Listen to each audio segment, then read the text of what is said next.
Alison from Safe Travel Solutions. We know this is a really tough time for everyone and we want to do our part in helping the community. We've stopped child seat fittings, but as it's pretty important that you know how to do it, we're putting together a little tutorial for you. Before installing the seat, you need to briefly check the age of the seat, making sure that it is within the lifespan of that seat. So most seats it's 10 years, some seats it's 6. Check the seat company and you'll find out which seat's yours. Also check the condition of the seat, particularly if it's second-hand. You won't be able to always tell if it's been in an accident, so you have to trust the person that you've got the seat off. Also check the seat for any bruising, if there is any, or if there's any damage to the straps, as well as making sure that it's got the Australian Standards label. First off, to adjust the straps, there is usually a lever or a button at the bottom of the seat. Lift the lever, pull, and that loosens the straps. Button undoes, put it out of the way. Some seats have something to keep them away, otherwise you can use the padding to keep the straps out of the way, and it makes it so much easier to get bubs in and out. Comes back across flat, buckles up. The first one doesn't make much noise.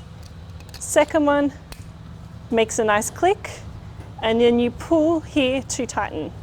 So when you're tightening, you're aiming for 2 fingers on the shoulder. If you can turn and make a bridge, it's a little loose.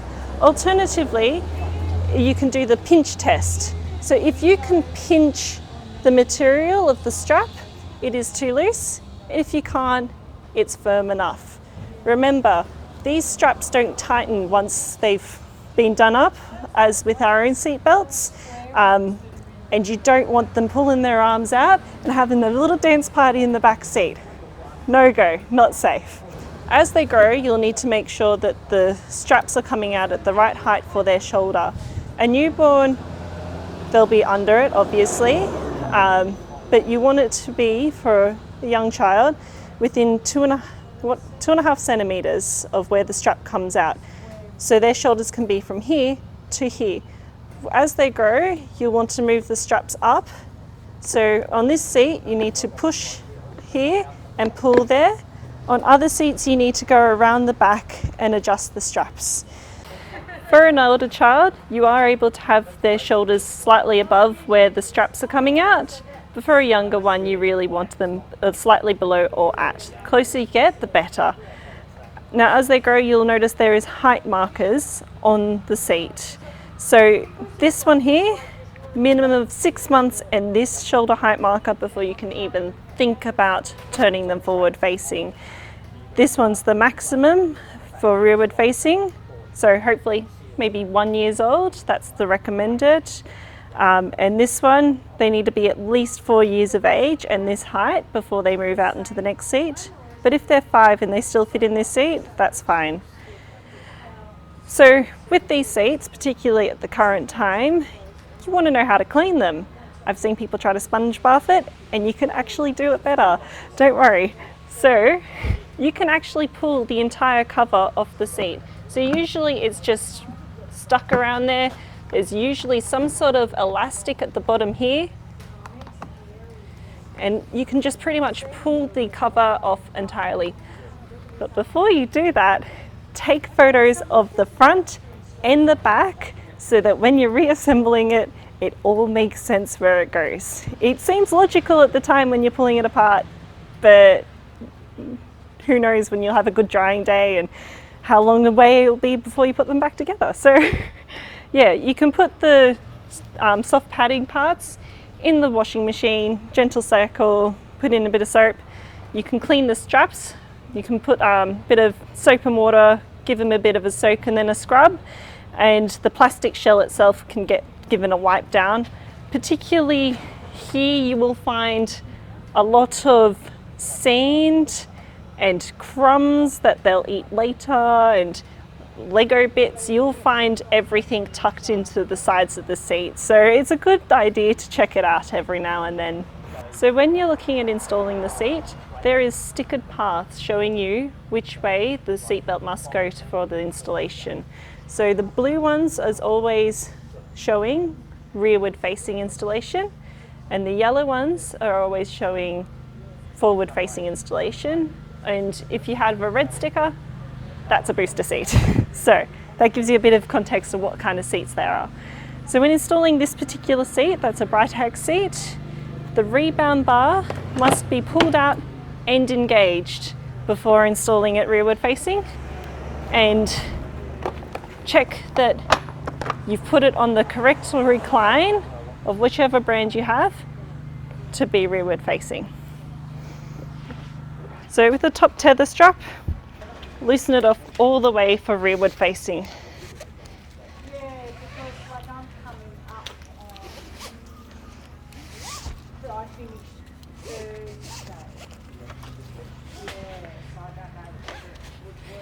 Now you'll find where the top tether strap goes is always in direct line with the back of the seat.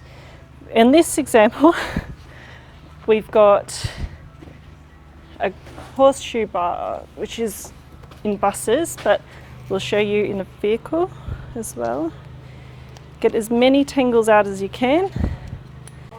There's usually a half twist, and I just pop it up there so the adjuster is on the outside.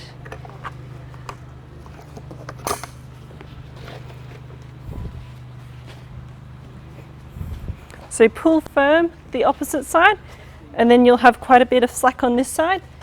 You'll want that so you can get bubs in and out without playing limbo. And then you just pull the strap to tighten. You don't have to start a lawnmower, you just take the slack out of the straps. Nice straight lines. And when you go to loosen the strap off again, press the button and pull it. And that will drop it down enough that you can get bubs in and out.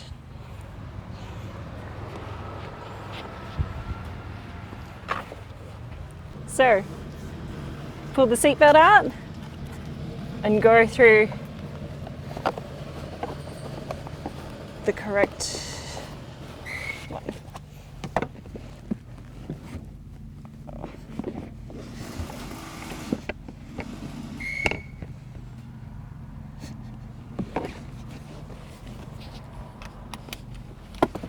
Plug it in. Now this seat's actually got a ratcheting seat belt, which is fantastic in this situation. Less so for your mother-in-law who keeps pulling it out too far. Pull it nice and firm, give it a bit of a wriggle, and then let it ratchet it back in. So you'll see that's not actually letting that seat belt back out, which means that this seat, once we put it in, is going to keep at that nice firmness.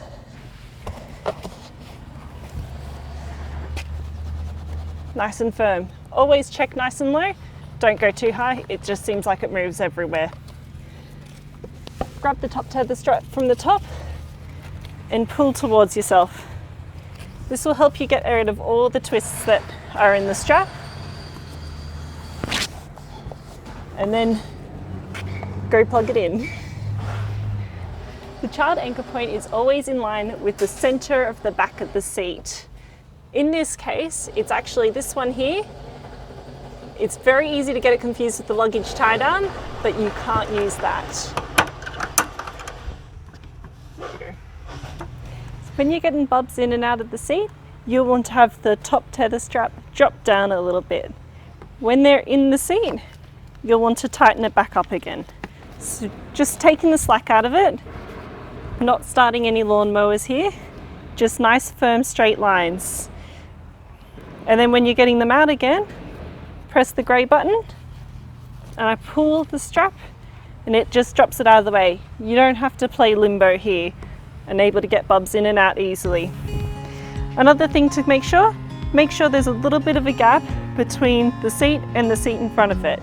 You just need to be able to fit your hand there. When we resume child seat installations, we will notify you and we will do free inspections of what you've installed. Otherwise, if it needs a bit of adjustment, it needs to be refitted, we'll be keeping our fitting fee at $29 temporarily, as we know it's a difficult time for everyone. For specific seats and anchor points in the vehicles, you can always refer to the instructions that come with the car or seat. There's so many different seats, they're all just slightly different. So you can send us an email, give us a call, and we'll do the best to help you. And stay safe out there.